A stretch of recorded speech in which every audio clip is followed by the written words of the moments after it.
how do we point at the feature that we want to tolerate? Right, we want to tolerate something, maybe a line, a hole, a surface, or a centerline. The first step to tolerating is to point at it, and the way you do that is very logically using an arrow. The arrow is called the leader.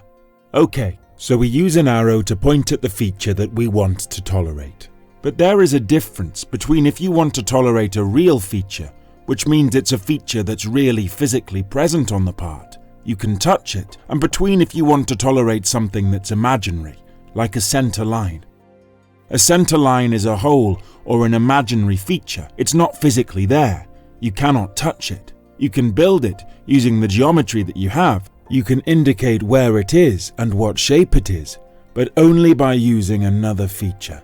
The way you point at a real physical feature, like a surface or an edge, is by pointing directly at it. So if I have a cylinder that looks like this, and I want to put a tolerance on the surface of the cylinder, then I go ahead and put an arrow directly at the surface. Pretty straightforward, right? But if I want to put a tolerance on the center line or the symmetry line, in case it's not a cylinder, but a center line between two parallel planes or surfaces, then I have to point at the feature of size, which means I have to give it a dimension, a size dimension, and I let the leader point at the dimension line. This way, I'm tolerating the center line of the feature that has this size. Okay, so if I point at the dimension line, then everybody understands that what I really want to tolerate here is not the cylinder surface, but the center line. If you're asking yourself now, why would I ever need to tolerate a center line? Don't I only want to tolerate real features? Well, the simple answer is that maybe you want to tolerate the position of a hole, or you want to say that the center line of this cylinder should be straight or should be parallel to something else.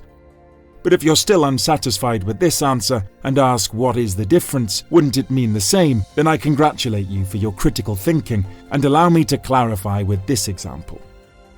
We have this part with two box shapes on top of each other. Let's look at the two surfaces. If you give a dimension to the distance between them and then you point at this dimension, what did you tolerate in this case? Yes, the center line. And in this case, it's also called the symmetry axis because it's not a cylinder and it's the symmetry axis between these two surfaces.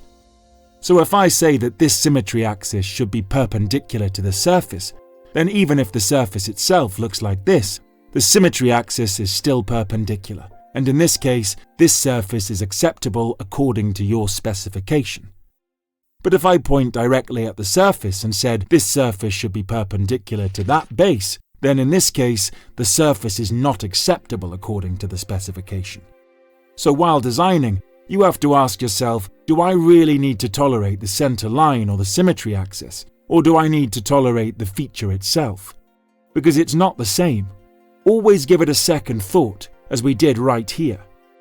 Try to imagine the possible deviations. What if it's like a cone? How will the center line be? And how will the surface be?